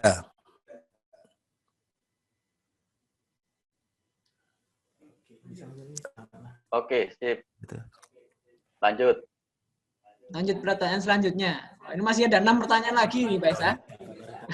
Oh. Masih ada 6. Silakan. Ini saya jawab dari Pak Barita dulu. Milih Pak Barita. Bu Ratna. Silakan. Bu Ratna ini ada, Bu Ratna. Oh, Bu Ratna ya? Iya, jangan diskriminatif salah gitu dong, Pak Isa. Ya ini. Nah, dari Bu Ratna itu, kalau ada perusahaan yang melanggar asas adil dan setara, itu apakah ada sanksi yang diberikan dari pemerintah? Apakah pelamar yang dirugikan bisa melapor ke pemerintah? Silakan. Kalau terkait ini sanksi ya, sanksi terkait yang apabila perusahaan berkaitan dengan azas adil dan merata tanpa diskriminasi, ada sanksinya mengacu di pasal 190 Undang-Undang 13 tahun 2003. Tapi biasanya teguran, awalnya teguran, terus tertulis. Dia ada bertingkat di situ, sampai terakhir sampai pencabutan izin. Masalah pelamar yang melapor, silahkan dia bisa melamar ke pihak Disnaker terkait hal itu. Masalah dia apabila tidak tidak adil. Tanpa diskriminasi, itu kan bisa sampaikan juga dibuat laporan ke Disnaker. Karena nanti akan ditindaklanjuti. Karena biasanya nanti bagian pengawasan di situ untuk yang melakukan pengecekan ke perusahaannya. Karena kalau ke bagian yang ke KI lain, kalau dia ada permasalahan perselisihan tuh lain. Kalau untuk terkait yang masalah tadi ini sampaikan adil, asas adil dan merata tanpa diskriminasi, itu pihak kepengasuhan. Nanti pihak pengawasan akan mengecek perusahaan tersebut apakah benar telah dilakukan hal tersebut. Oke, terima kasih Pak Isa. Oh, ini masih ada 5 pertanyaan. Saya sebelum kita lanjutkan, Bapak Ibu mohon izin ya, ini kita selesaikan pertanyaannya. Ada 5 lagi nih, karena ini sudah 3:30 juga. Mohon izin nih sebentar, kita lanjutkan ya. Boleh ya? Kalau boleh dikasih jempolnya dulu dong, kalau boleh. Boleh dikasih jempolnya dulu. Kasih reaction jempol Bapak Ibu. Reaction jempol. Nah, kalau boleh, oke siap. Kalau itu silakan lanjutkan Pak Isa. Dan pertanyaan berikutnya yaitu dari Pak Barita ini ya. Pak, apakah etis ketika dalam membicarakan info atau nego gaji, HR meminta kandidat menunjukkan slip gaji dari perusahaan sebelumnya? Wah, Silakan. Pendapat saya ya, karena kan saya ngalami juga itu, Pak Barita. Jadi kalau terkait masalah etis atau tidak nego gaji, itu kita masih bisa kita terima secara etikanya. Tapi kalau sudah menunjukkan slip gaji, itu yang baru tidak bisa terima, karena itu kan konfidensial. Karena biasanya kalau kita sebagai pelamar, kita kan ada pengisian itu, ada pengisian untuk pelamar, data-data, ada data yang perlu diisi sebagai pelamar, apalagi terkait masalah gajinya, yang diminta, terus gaji yang sebelumnya berapa, itu udah tertulis, udah pasti pihak perusahaan sudah menyampaikan untuk kan terus itu konfidensial untuk slip gaji. Jadi karena udah ada pengisian data sebelumnya untuk data terkait gaji ya sebelumnya, terus gaji yang diminta itu biasanya sudah dasar seleksi kamar. Oke, mantap jawabannya ini. Nah, langsung dari yang berpengalaman nih Pak Barita. Pertanyaannya tepat. Oke, mudah-mudahan terpuaskan ya Pak Barita ya. Walaupun Pak Isa bukan alat pemuas ya. Oke, ini anonymous. Jika terjadi perselisihan hubungan industrial hak ya, ini masalah perselisihan hak. Apa bisa karyawan saat bipartit mediasi dan PHI didampingi oleh BH dengan hanya melampirkan surat kuasa, kopi SK tidak diberikan, kopi surat kuasa. Kalau masalah perselisihan, ya, masalah bipartit, ini kita kembali lagi ya, masih ini dari pihak karyawan, dia sebagai anggota serikat atau tidak. Contoh dia memang kalau dia tidak anggota serikat, dia memang berhak didampingi pengacaranya, kuasa hukumnya. Tapi kuasa hukumnya paling dia kan harus menunjukkan surat kuasanya. Menunjukkan surat kuasanya ke kita. Walaupun tidak surat kuasanya tidak diberikan, tapi dia harus bisa menunjukkan surat kuasa tersebut. Apalagi dalam hal mediasi ya. Sebenarnya dalam hal mediasi kalau kita dari pihak karyawan yang didampingi kuasa hukum, kita mengajukan bipartit ke pihak perusahaan, kita lampirkan surat tersebut dengan surat kuasanya untuk melanjutkan perundingan bipartit di Disnaker apabila ada perselisihan. Jadi tetap ada itu, nanti bisa disampaikan biasanya surat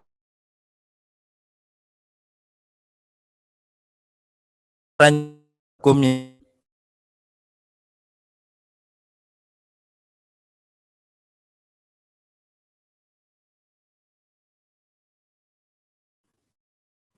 Di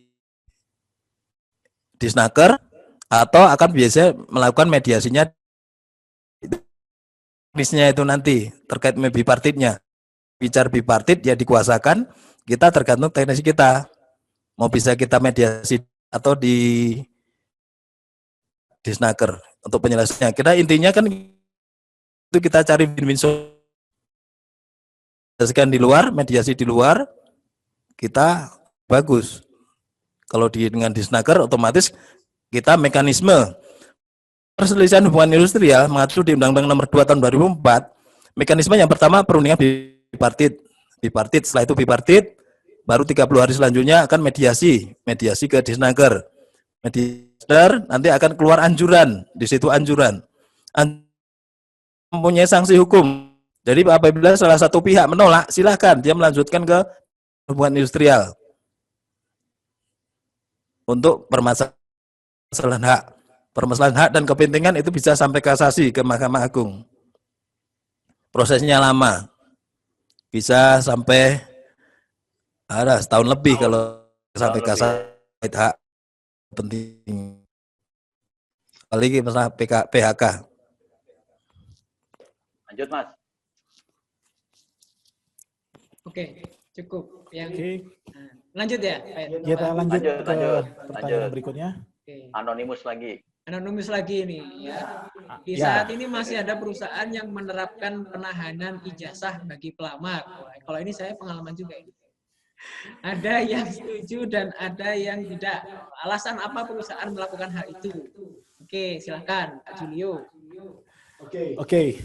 terkait penahanan ini memang di dalam undang-undang terkait apakah jasa bisa ditahan atau tidak, tapi memang dalam prakteknya banyak yang, nah terkait dengan penahanan, bisa diatur perjanjian kerja. Apabila di dalam perjanjian kerja bahwa memang ditulis di situ ijazah asli dari pelamar atau calon kerja dan tangan kerjanya, maka itu yang namanya perjanjian kerja itu kan hukum yang berlaku bagi kedua belah pihak. Jadi selama itu disetujui oleh pihak. Nah, kenapa alasan apa perusahaan melakukan hal tersebut? Terkait dengan yang tadi ditanyakan, apabila perusahaan itu, nah ini untuk mencegah supaya karyawan itu tidak abskon. Oke. Makanya kenapa untuk kontrak banyak yang biasanya ditahan, dan biasanya apabila kontrak berakhir baru kemudian dikembalikan.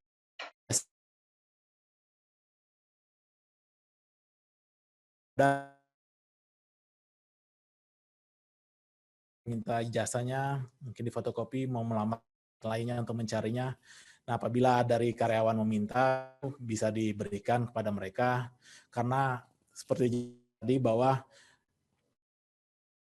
akhir berarti harus dikembalikan. Nah, kita minta untuk dikopi, itu bisa kita berikan, jangan kita menahan.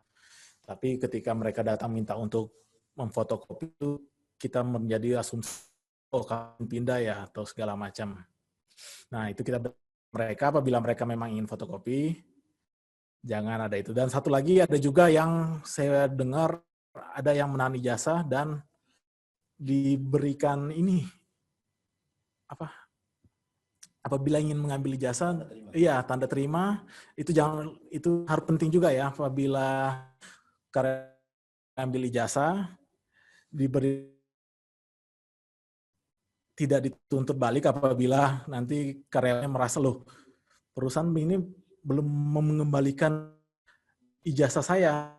Nah, kalau kita tidak punya tanda terima dalam proses pengembalian ijazah itu, nah kita bisa kena tuntut sama dari pelamar yang karena mengangkat ya data asli dari karyawan kita.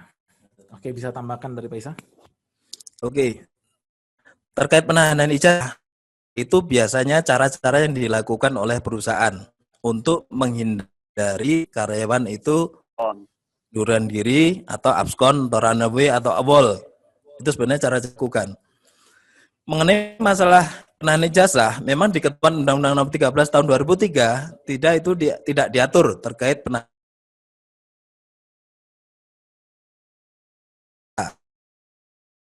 kesepakatan antar pihak. Seperti yang disampaikan Pak Julio tadi ya, jadi ada kesepakatan antara dua pihak.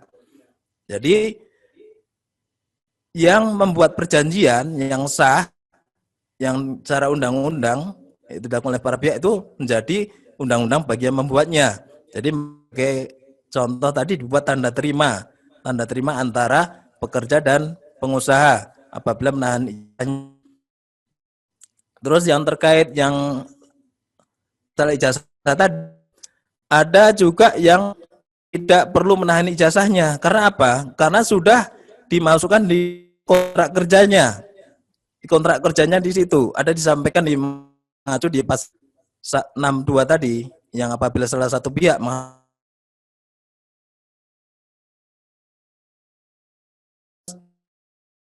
lagi mengenai syarat sahnya perjanjian kerja. Ya, perjanjian kerja mengacukan di pasal 50 tahun 2003 itu juga dengan mengadopsi dari pasal 13.2 perdata. Ya, bahwasanya yang pertama, perjanjian kerja sahnya perjanjian kerja yang adanya kesepakatan pihak. Yang kedua, terus yang diperjanjikan. Keempat, pekerjaan tersebut yang dilakukan tidak bertentangan dengan kepentingan umum, kesusilaan, dan peraturan perundang-undangan. Ini ada syarat subjektif dan syarat objektif. Apabila melanggar ketentuan yang dibatalkan. Terus yang kalau melanggar yang nomor 3 sama 4 itu perjanjiannya batal demi hukum. Dari saya. Terima kasih. Lanjut berikutnya ya, Cak Dut. Ya, silakan. Oke, ini dari Pak Johan. Bagaimana cara menilai calon kandidat telah berkata dengan jujur sesuai dengan CV-nya atau tidak? Oke, mana cara menilainya? Ya ini lebih cocok dengan Pak J ya, karena berhubungan dengan wawancaranya. Oke, Pak J. Ya, terima kasih ya. Itulah sebetulnya ya kita perlu meningkatkan skill kita juga ya. Karena kemudian yang paling penting juga adalah kita bisa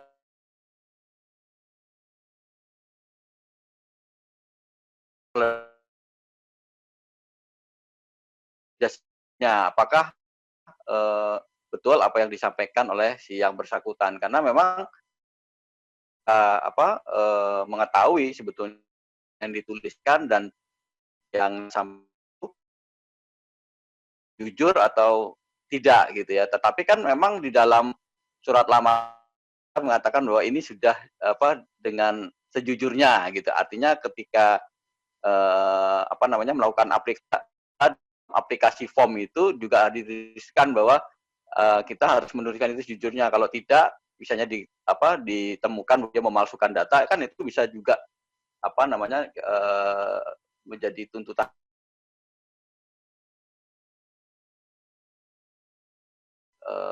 si karyawan tersebut. Tapi intinya kalau dia mau tahu jujur atau tidak, ya tentu saja dari cara wawancara itu bisa, ataupun dengan referral checking. Wah, ini sudah tahu kondisi dia. Nah, itu aja sih sebetulnya.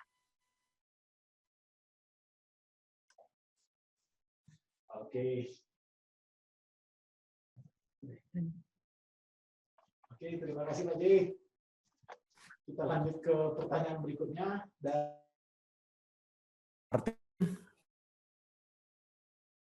WT best ketentuan dalam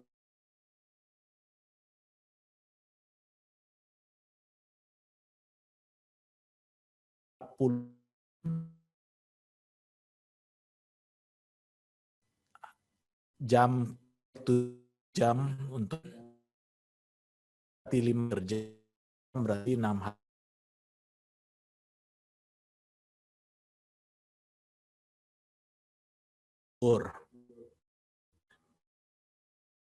Kompensasi ketentuan tidak mampu untuk di bawah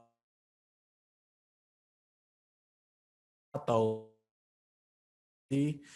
bisa ingat penangguhan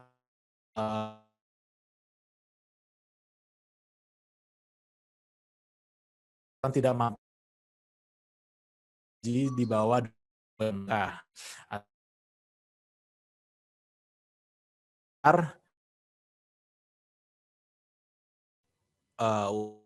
yang tadi dengan minimum paten,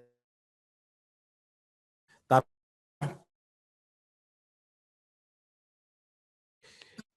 Pak Martin sudah berada di atas minimum kota. Bila perlu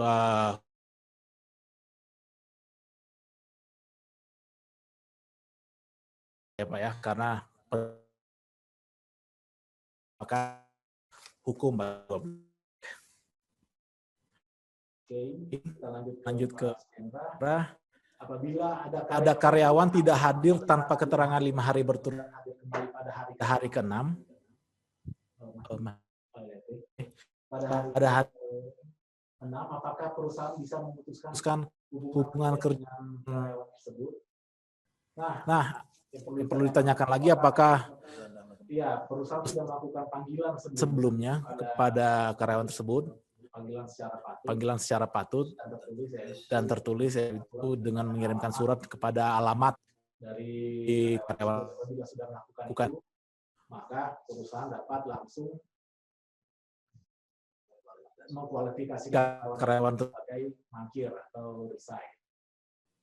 Nah, tapi apabila pada hari karyawan tersebut dan perusahaan masih mau ya, itu kembali lagi kepada kebijakan perusahaan. Tapi misalkan sebaiknya perusahaan ini tetap atasannya langsung, dia ada sampaikan juga lewat WA atau informasi by phone kalau dia nggak masuk.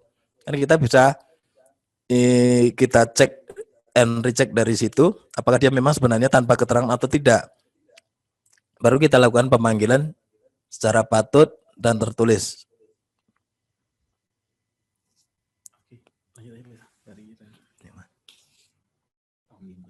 Waduh.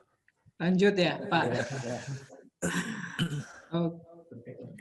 Ibu terkait Omnibus Law ya. Kalau masa Omnibus Law Cipta Kerja kita kan belum bisa melihat ini ya. Karena kita yang saya terima kan draftnya yang sekarang sudah di tangan Presiden. Yang kita terima yang ada 812 halaman. Kalau masalah berpihak kemana, kalau kita di posisi di tengah-tengah otomatis ya memang ada menguntungkan di perusahaan, ada yang menguntungkan pengusaha kerja juga, ada juga yang ada penurunan manfaat juga.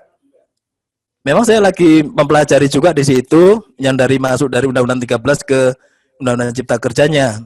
Jadi pasal-pasal yang berkaitan tentang ketenagakerjaan.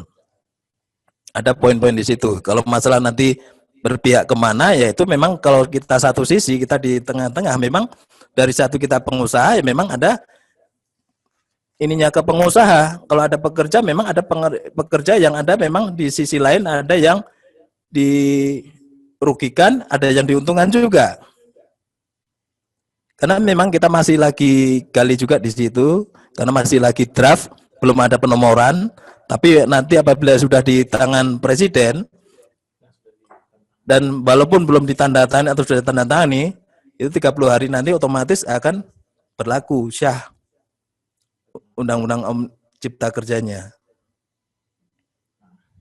Ya kita nanti bahas kalau sudah ada undang-undang turunannya juga ya Pak Isa ya. Nah, itu ya. Dari Undang-Undang Cipta Kerja nanti dari mengacu di hierarki peraturan perundang-undangan di Undang-Undang Nomor 12 Tahun 2011 dikasih waktu paling lama 3 bulan untuk pemerintah Presiden untuk mengeluarkan juklak-juknisnya. Nanti ada 40 peraturan pemerintah dan 3 keputusan Presiden yang terkait Undang-Undang Cipta Kerja.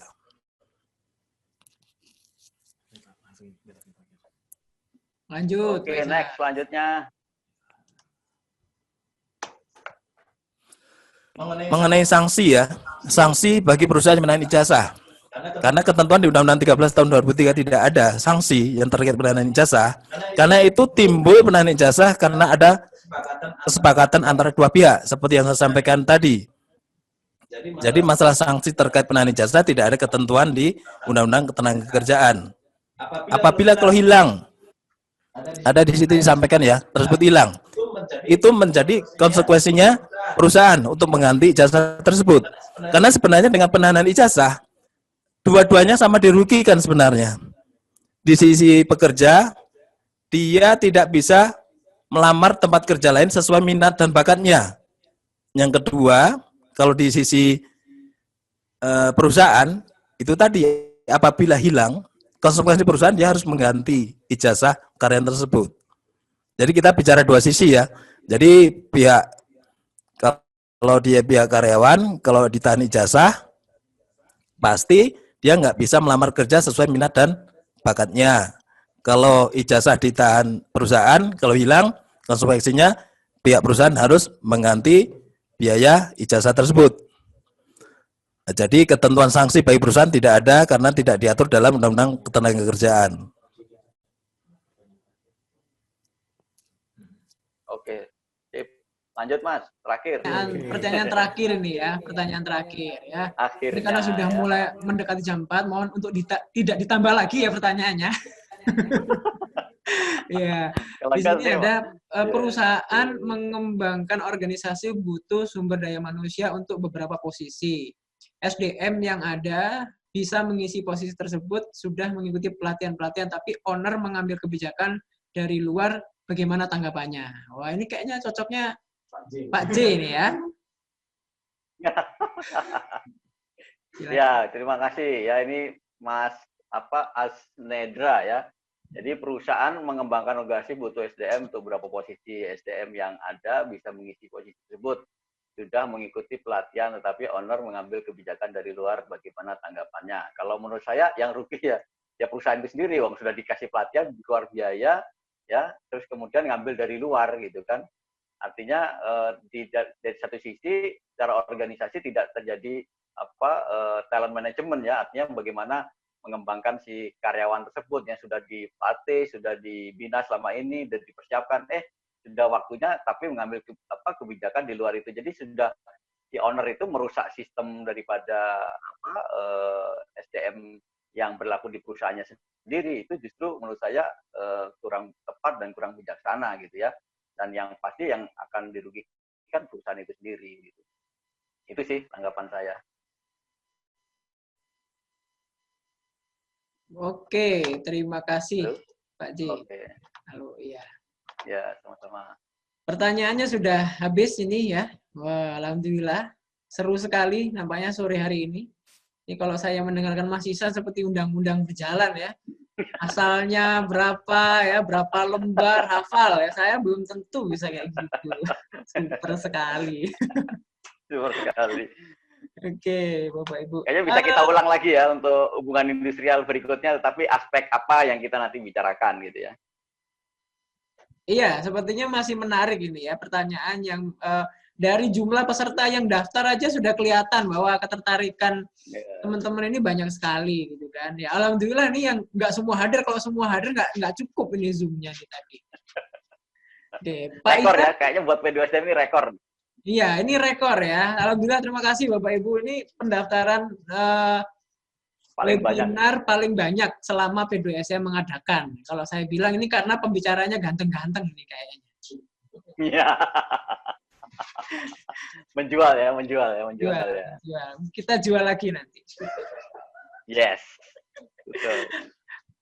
Oke, ya ada tambahan sedikit Pak Isa, Pak Julio, sebelum saya kirim form evaluasinya ke chatroom ini. Silakan. Mungkin tambahnya ya. Jadi terkait aspek hubungan industrial, khususnya dalam proses rekrutmen, jadi kita tetap dari pihak perusahaan tetap mengacu di ketentuan peraturan perundang-undangan yang berlaku.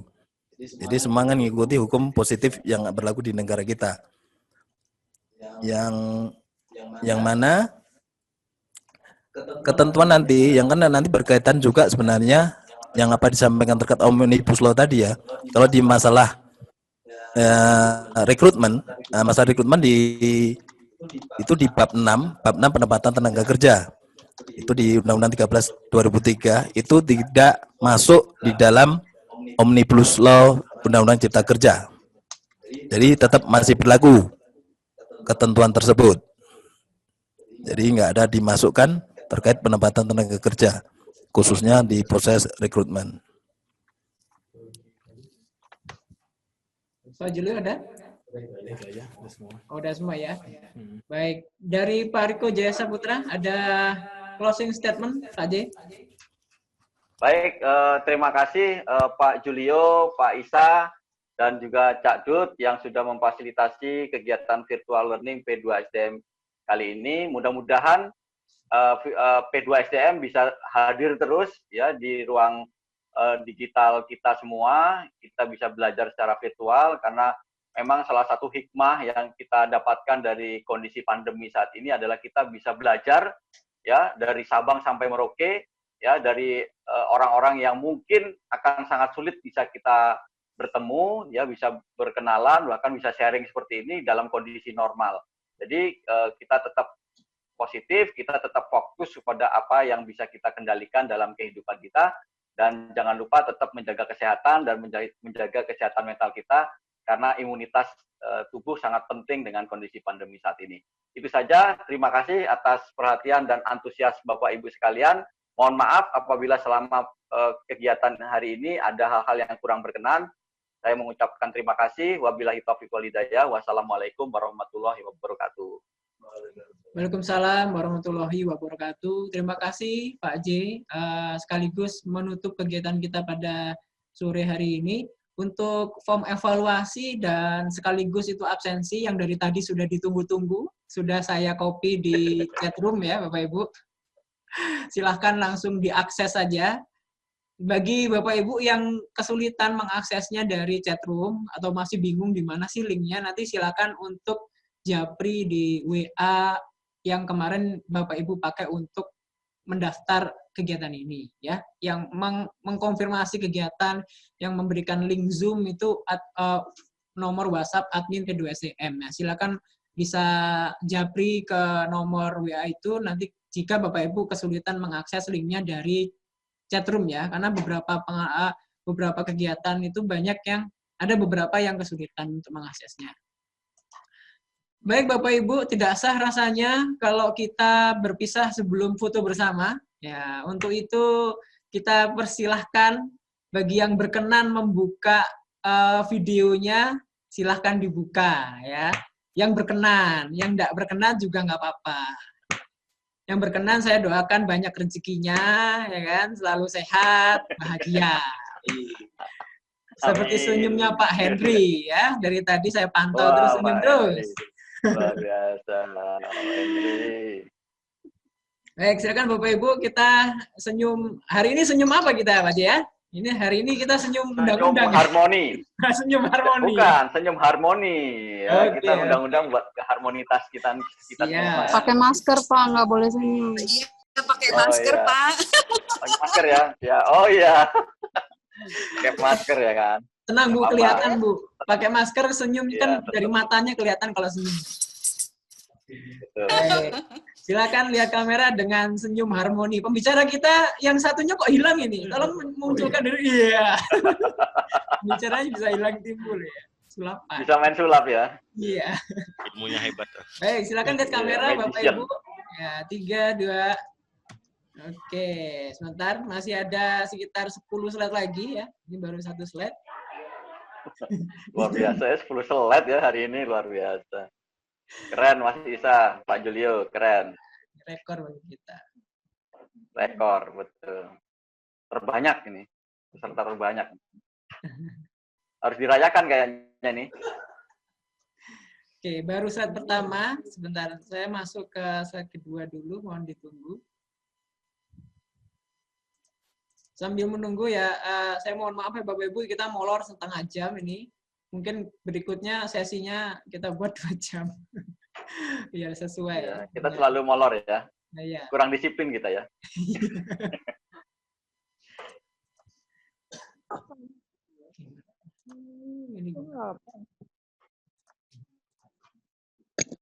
Lydia balik kapan? Sambil menunggu Bapak Ibu yang mengisi formulir evaluasi sekaligus untuk absensi ya. Di situ saya jelaskan sedikit bahwa di dalam form evaluasi itu ada isian yang menerangkan bahwa kira-kira Bapak Ibu tertarik materi apa untuk sesi virtual learning selanjutnya. Nanti silakan ditulis di sana. Kira-kira materi atau tema apa yang Bapak Ibu inginkan. Nanti kita coba rekap yang paling banyak kita akan coba untuk hadirkan ya. Karena P2SDM berkomitmen untuk dalam 1 minggu sekali itu bisa memberikan virtual learning semacam ini. Mudah-mudahan doakan kami selalu konsisten ya, sehat dan bisa memberikan sharing-sharing ilmu seperti ini kepada Bapak Ibu. Oke. Amin ya rabbal alamin. Nah, Oke, saya rasa sudah Bapak Ibu yang mengisi sepertinya juga cukup banyak. Sekali lagi saya ingatkan, saya atau kita akan menghubungi Bapak Ibu yang mengisi form evaluasi kegiatan sebagai tanda terima kasih kami. Nanti kami akan berikan modul untuk virtual learning kita pada hari ini. Ya, modul yang tadi presentasi yang dibawakan oleh Pak Isa dan Pak Julio itu akan kita berikan bagi Bapak Ibu peserta yang mengisi form evaluasi. Yang tidak mengisi form evaluasi ya mohon diikhlaskan saja ya. Gitu. Untuk sertifikat juga sama, nanti akan saya kabari lewat WA based on data dari form evaluasi kegiatan. Baik, tanpa memperpanjang lagi. Oh iya Bu. Tanpa memperpanjang lagi, terima kasih Bapak Ibu atas partisipasinya pada sore hari ini. Semoga kita bisa bertemu lagi di kegiatan virtual learning P2SCM selanjutnya. Akhir kata dari kami, Assalamualaikum warahmatullahi wabarakatuh. Selamat sore, salam sehat, dan salam sukses untuk kita semuanya.